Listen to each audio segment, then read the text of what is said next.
নমস্কাৰ, এই ভিডিঅ'টো সম্পূৰ্ণকৈ যিসকল আছাম ফৰেষ্ট বেটেলিয়ানৰ 2022 নিউ ভেকেন্সিৰ কাৰণে ৱেইট কৰি আছা, তোমালোকৰ কাৰণে বহুতেই গুৰুত্বপূৰ্ণ ভিডিঅ'। যিহেতু তোমালোকে সকলোৱে ৱেইট কৰি আছা যে তোমালোকৰ এপ্লাই প্ৰক্ৰিয়া কেতিয়াৰ পৰা চলিব, লগতে তোমালোকৰ এডভাৰটাইজমেণ্ট কপি কেতিয়া আহিব, বা তোমালোকৰ নৱেম্বৰ কিমান তাৰিখৰ পৰা অনলাইন এপ্লাই চলিব।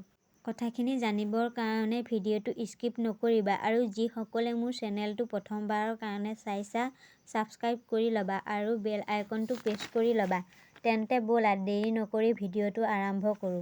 তোমালোকৰ এপ্লাই প্ৰক্ৰিয়া কেতিয়াৰ পৰা চলিব বা নৱেম্বৰ কিমান তাৰিখৰ পৰা চলিব, তোমালোকৰ এতিয়ালৈকে কোনো ধৰণৰ আপডেট অহা নাই যে নৱেম্বৰ কিমান তাৰিখৰ পৰা চলিব, আৰু হয়তো তোমালোকৰ নৱেম্বৰ মাহৰ শেষৰ ফালে এপ্লাই হোৱাটো বহুতেই সম্ভাৱনা আছে।